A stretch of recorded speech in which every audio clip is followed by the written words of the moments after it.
मी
आज घरीच आहे,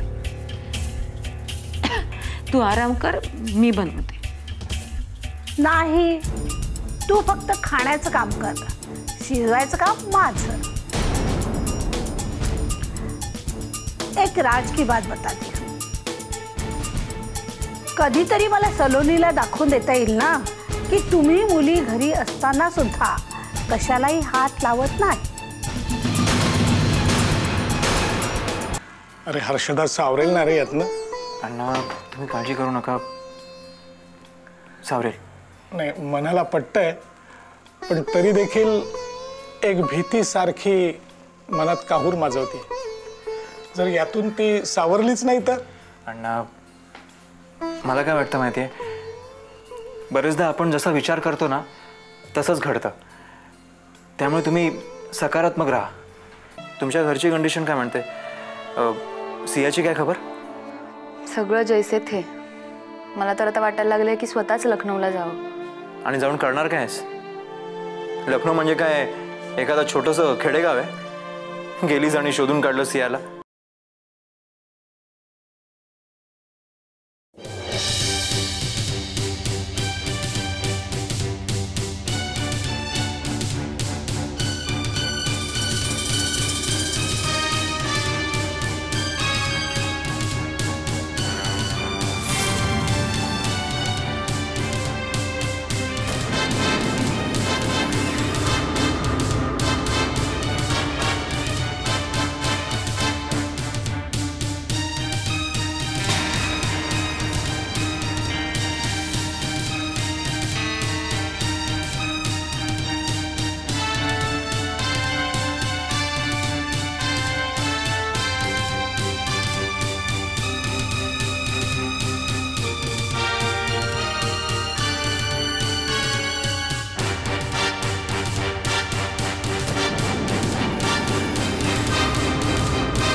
गेली.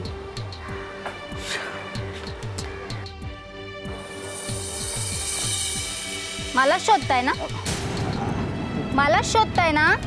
नाही नाही, मगापासून तुम्ही माझा पाठला करताय आणि आता नाही म्हणताय. दिसायला तर सभ्य दिसता, लाज नाही वाटत तुम्हाला असा माझा पाठला करायला? हे बघा, जर मी ओरडले ना तर तुमची काय अवस्था होईल? मॅडम मॅडम मॅडम मॅडम माझं ऐका तरी. मग बोला ना, मी कुठे अडवलंय तुम्हाला? मी हरीश देसाई. हो, मग मी राणी एलिझाबेथ. Good joke. पण मी ओळखतो तुम्हाला. तुम्ही सलोनी देशमुख. आता मी कोण, तुमचा पाठलाग का करतोय, असे अनेक प्रश्न तुम्हाला पडले असतील. मी पत्रकार आहे आणि मला तुमच्याशी थोडं बोलायचं आहे. किती वेळ बोलणार आहात? अगदी 5-10 मिनिटं. ठीक आहे. मग इथे उभं राहूनच बोलणार आहात की पुढे एक बाग आहे तिथे निवांत बसून बोलूया? बागेत मी काही करणार नाहीये. चालेल. चल. चल. हो, पण कामाचंच बोलणार आहात ना की? ऑफकोर्स, मला तुमच्या बहिणीबद्दल बोलायचं. ठीक आहे, चला. चल.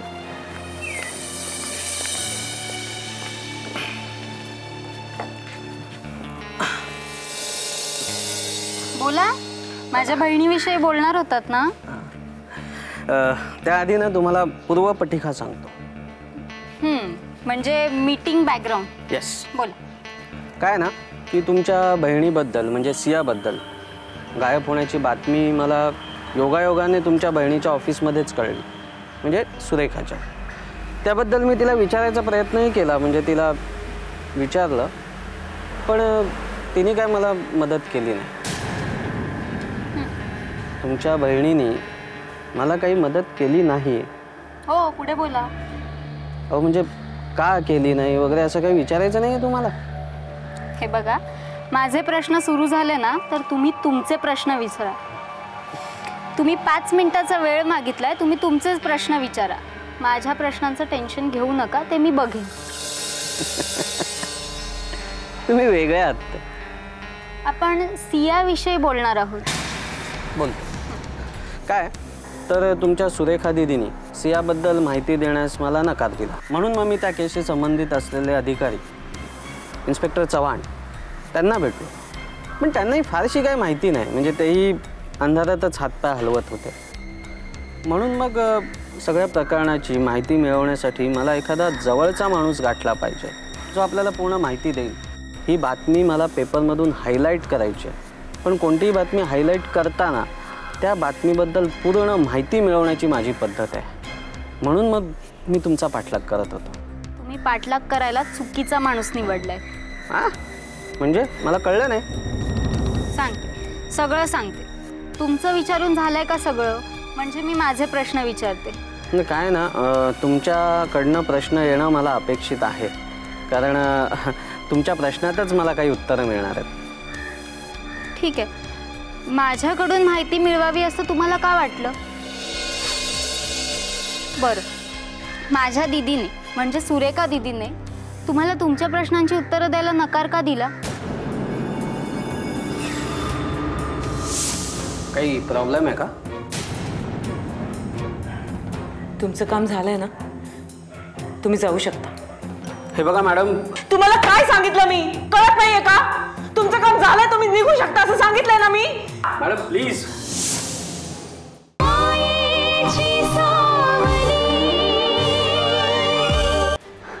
कमाल आहे.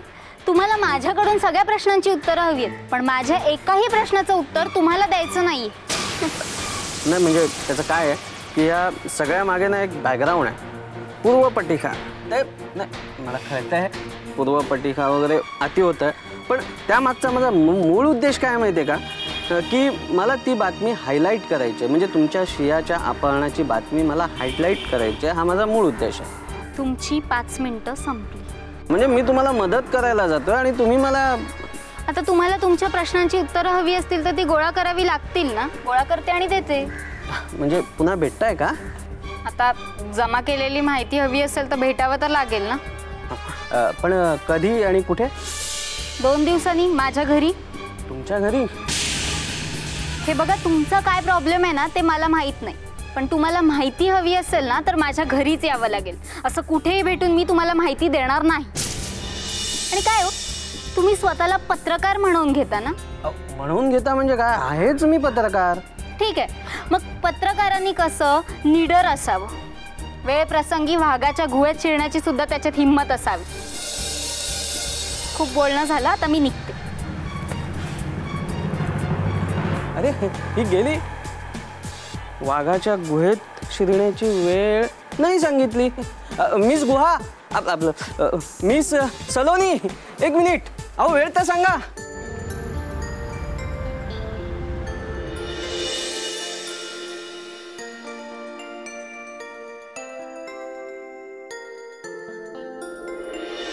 मॅडम, ज्या कोणाकोणावर संशय असेल त्या सगळ्यांची नावं सांगा, कारण कधी कधी अंधुकशी शक्यताही मोठं रहस्य उलगडतात. आता नावं म्हणजे नाही हो, असं कोणाचं नाव आठवत नाहीये. फक्त एक तो पांडे सोडला तर. त्याच्या मागावर आमची माणसं आहेतच. त्याच्या भोवती असा सापळा रचलाय मॅडम, त्याची जराशी धडपड आणि त्याची मान आमच्या हातात.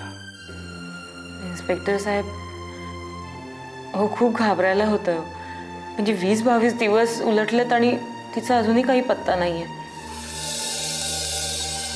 तोच तर प्रॉब्लेम आहे ना.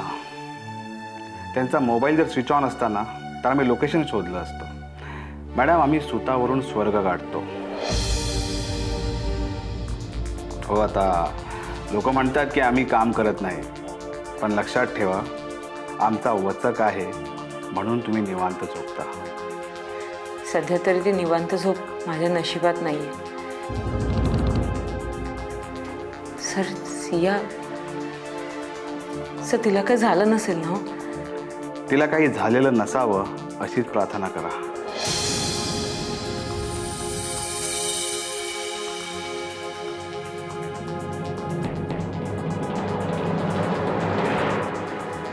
सर, कसला विचार करताय सर?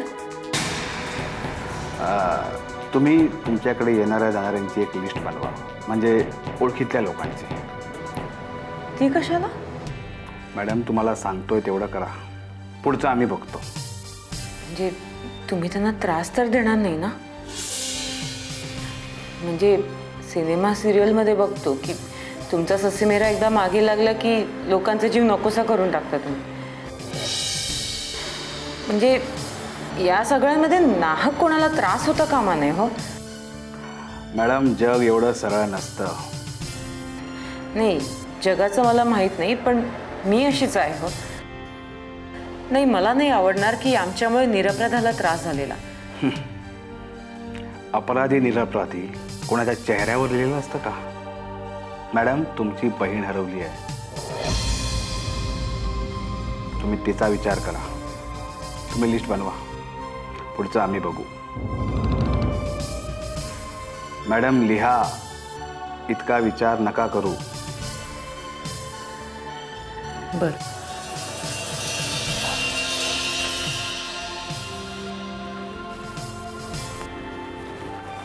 Surekha, yes sir. ते अरे या भंडारी साहेब, या बसा.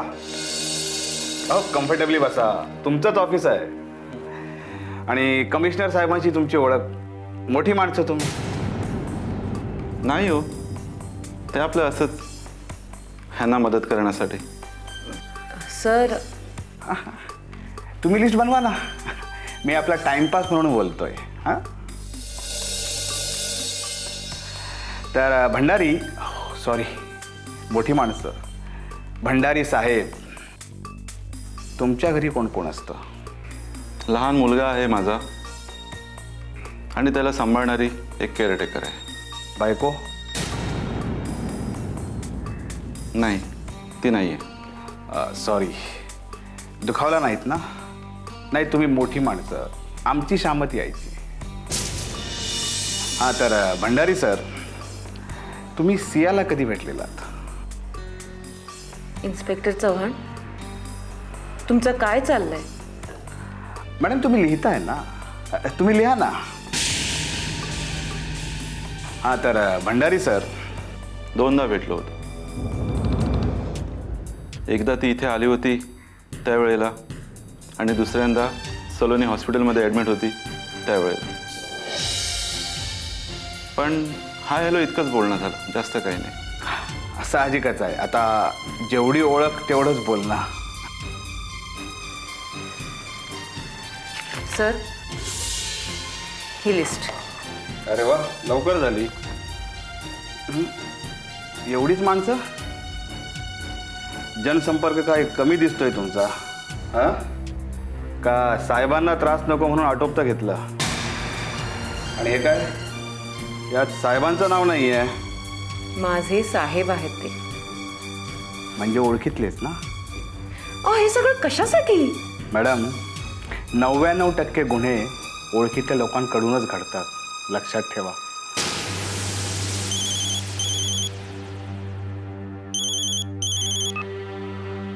हॅलो, हां बोला बनसोडे. अच्छा, ठीक आहे, येतो मी. हो येतो.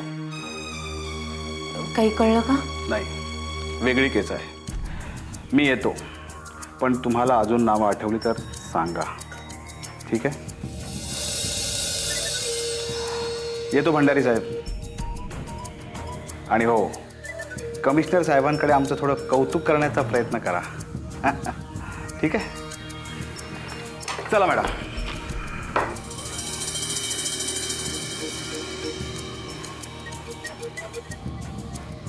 हे लोक पण ना दिसेल त्याच्यावर संशय घेतात.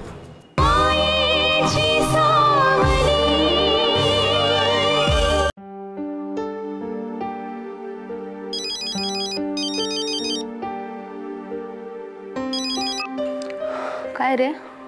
काय करतेस? काय म्हणजे अभ्यास. केतन, अरे फायनल एक्झाम आली आपली. या ग्रेडवर आपलं भवितव्य ठरणार आहे. मॅडम, आम्ही ऑलरेडी आलोय. कधी? संध्याकाळी. बरं, हर्षदा कशी आता? तिलाही बरोबर आणलंय. का? नाही, तिची कंडिशन बरोबर नाही आहे, त्यामुळे. मला कळलं नाही. म्हणजे तिची कंडिशन ठीक नाही आहे तर दवाखान्यात न्यायचं ना. तुमच्याकडे कशाला आणलं? मलाही आईचा हा निर्णय अजिबात पटलेला नाही. अगोदर ठरलं होतं की हर्षदा तिथेच राहणार, मग ठरलं की आमच्यावर येणार. अरे काय, आणि अण्णा तिथेच आहेत. मला कळत नाही, आमचं घर म्हणजे काय हिल स्टेशन आहे की तिला बरं वाटणार आहे? आई ना कधी कधी अतिच करते. म्हणजे एवढा हट्टीपणा मी बघितला नाही. किती सांगायचं तिला तरी ऐकत नाही. कूल कूल, एवढा वैतागू नकोस. अरे वैतागू नको तर काय करू? तू नाही वैतागलीस? मी कुठे वैतागली आहे? मला प्रश्न पडलाय. मलाही प्रश्न पडलाय आणि वैतागलो सुद्धा आहे. गेल्या वेळेस मी सहानुभूती दाखवली आणि 1.5-2 महिने एका दुष्ट चक्रात अडकलो. आता आई सहानुभूती दाखवते. झाली आता. केतन, आता झालं ते झालं. तू अभ्यासावर कॉन्सन्ट्रेशन कर आता. ती 4 दिवस राहील आणि जाईल ना. केतन, एक्झाम संपेल ग. पण गेल्या वेळीसारखं आयुष्यात परत एखादी परीक्षा तर घेणार नाही ना. केतन, मला वाटतं तू फार आणि नको तो विचार करतोयस. अरे तिची कंडिशन बघ. गेल्या वेळेस तिच्या वडिलांचा विचार करून तू तिला सपोर्ट केला होतास.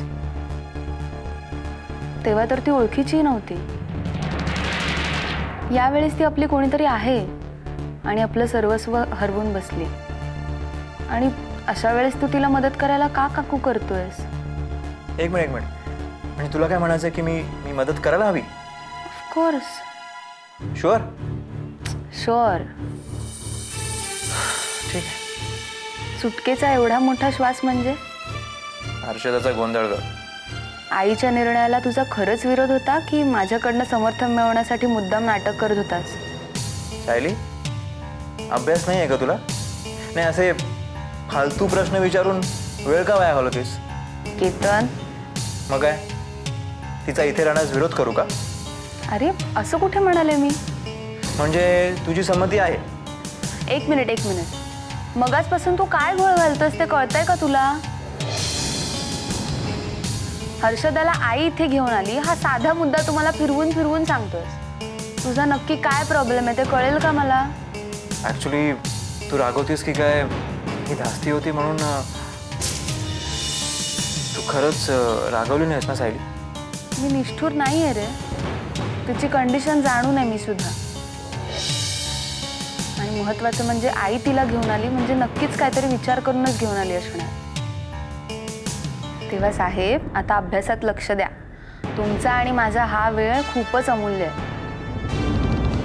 फोन ठेवते मी आता. बाय. चल बाय.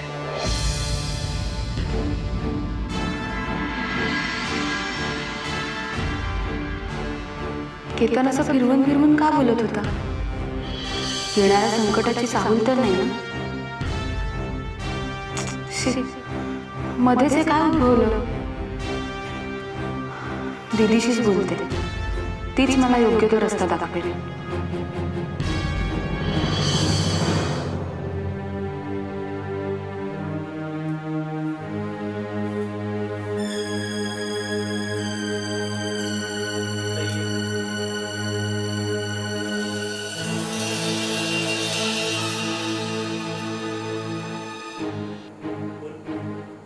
हर्षदा, काय करतेस हे?